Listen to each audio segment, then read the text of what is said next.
سورہ شعراء کی آیت نمبر 221 سے لے کر 226 تک کا ترجمہ تفسیر پڑھنے سننے کی سعادت حاصل کریں گے۔ اعوذ باللہ من الشیطان الرجیم، بسم اللہ الرحمن الرحیم۔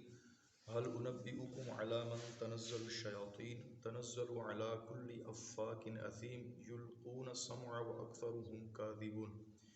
ترجمہ کنز العرفان، کیا میں تمہیں بتاؤں کہ شیطان کس پر اترتے ہیں؟ شیطان بڑے بہتان باندھنے والے گناہگار پر اترتے ہیں، اور شیطان اپنی سنی ہوئی باتیں ان پر ڈالتے ہیں، اور پھر ان میں اکثر جھوٹے ہیں۔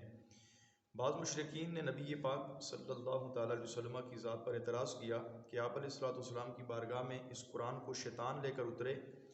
اس کے بعد والی دو آیت کریمہ کا خلاصہ یہ ہے کہ اللہ تعالیٰ نے ان مشرکین کے جواب میں ارشاد فرمایا کہ کیا میں تمہیں بتاؤں کہ شیطان کس پر اترتے ہیں؟ یہ فرمانے کے بعد بتایا گیا کہ شیطان بڑے بہتان باندھنے والے گناہگار جیسے مسیلمہ کذاب وغیرہ پر اترتے ہیں، اور شیطان فرشتوں سے سنی ہوئی باتیں ان کاہنوں کے سامنے ذکر کرتے ہیں، اور ان میں اکثر فرمایا جھوٹے ہیں۔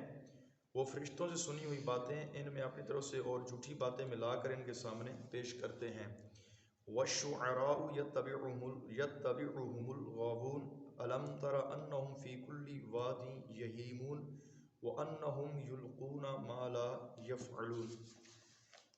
اور شاعر کی پیروی تو گمراہ لوگ کرتے ہیں، اور کیا تم نے نہ دیکھا کہ شاعر ہر وادی میں بڑھتے پھرتے ہیں، اور یہ کہ وہ ایسی بات کہتے ہیں جو کرتے نہیں۔ اس آیت مبارکہ کے اندر ان شاعروں کے بارے میں یہ آیت نازل ہوئی ہے جو نبی پاک کے خلاف شعر بناتے تھے، اور یہ کہتے تھے کہ جیسا محمد کہتے ہیں ہم بھی ویسا کہہ لیتے ہیں۔ ان کی قوم کے گمراہ لوگ ان سے اشعار نقل کرواتے تھے، اور آیت میں ان لوگوں کی مذمت بیان کی گئی کہ شاعروں کی ان کے شعر میں پیروی تو گمراہ لوگ کرتے ہیں کہ ان کے اشعار پڑھتے ہیں، ان کو پھر روائی دیتے ہیں، حالانکہ وہ جھوٹے اور تمام کے تمام لوگ باطل ہیں۔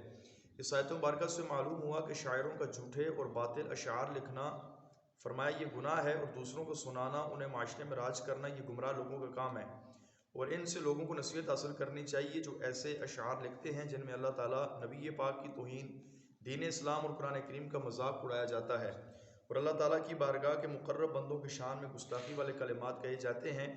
اسی طرح وہ اشعار کے جو بے حیائی اور یعنی فحاشی کی ترغیب پر مشتمل ہوں، ایسے اشعار بھی گناہ ہیں۔ اور اسی طرح نبی پاک علیہ الصلوۃ والسلام نے فرمایا اگر تم میں سے کسی شخص کا پیٹ پیپ سے بھر جائے تو اس سے بہتر ہے کہ وہ شعروں سے بھرا ہوا ہو، یعنی جو ہے فحاشی اور یعنی وغیرہ والے جو اشعار ہیں ان سے۔ اسی طرح نبی پاک علیہ السلام نے فرمایا جس نے اسلام میں فحش اور بے حیائی پر مشتمل اشعار کہے تو اس کی زبان نکارہ ہے، اور ایک روایت میں یہ ہے نبی پاک علیہ السلام نے فرمایا اس کا خون رائیگاں جائے گا۔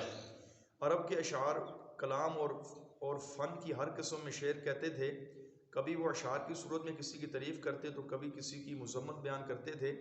ان عرب کے لوگوں کے اشعار میں اکثر بے حیائی کی باتیں، گالی گلوچ، لعن طعن، بہتان، الزام تراشی، اس طرح فخر و تکبر، حسد، خود پسندی کا اظہار ہوا کرتا تھا، اور ایک دوسرے کی نسبوں کے اندر طعن وغیرہ بھی تھا، جس کی وجہ سے اللہ تعالیٰ نے ان کے اشعار کی جو ہے وہ مذمت بیان کی ہے۔